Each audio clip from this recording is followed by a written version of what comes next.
بسم اللہ الرحمن الرحیم۔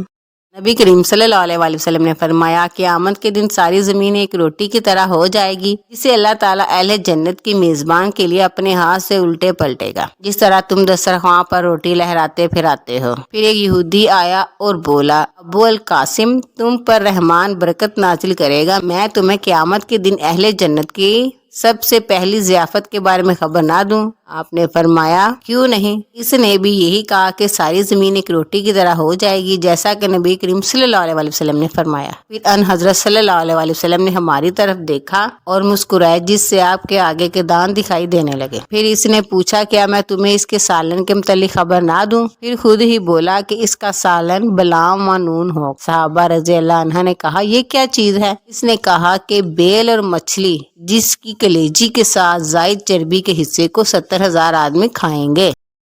نبی کریم صلی اللہ علیہ وآلہ وسلم نے فرمایا، میں خوب جانتا ہوں کہ اہل جہنم میں سے کون سب سے آخر میں وہاں سے نکلے گا اور اہل جنت میں کون سب سے آخر میں اس میں داخل ہوگا۔ ایک شخص جہنم سے گھٹنوں کے بل گھسیٹتے ہوئے نکلے گا، اللہ تعالیٰ اس سے کہے گا کہ جاؤ جنت میں داخل ہو جاؤ۔ وہ جنت کے پاس آئے گا، لیکن اسے ایسا معلوم ہوگا کہ جنت بھری ہوئی ہے، چنانچہ وہ واپس آئے گا اور عرض کرے گا، اے میرے رب، میں نے جنت کو بھرا ہوا پایا۔ اللہ تعالیٰ پھر اس سے کہے گا کہ جاؤ اور جنت میں داخل ہو جاؤ۔ وہ پھر آئے گا، لیکن اسے ایسا معلوم ہوگا کہ جنت بھری ہوئی ہے۔ وہ واپس لوٹے گا اور عرض کرے گا کہ اے رب، میں نے جنت کو بھرا ہوا پایا۔ اللہ تعالیٰ فرمائے گا، جاؤ اور جنت میں داخل ہو جاؤ، تمہیں دنیا اور اس سے 10 گنا دیا جاتا ہے۔ وہ شخص کہے گا کہ تم میرا مذاق بناتا ہے، حالانکہ تو شہنشاہ ہے۔ میں نے دیکھا ہے کہ اس بات پر رسول اللہ صلی اللہ علیہ وآلہ وسلم ہنس دیے اور آپ کے آگے کے دندان مبارک ظاہر ہو گئے، اور کہا جاتا ہے کہ وہ جنت کے سب سے کم درجے والا شخص ہوگا۔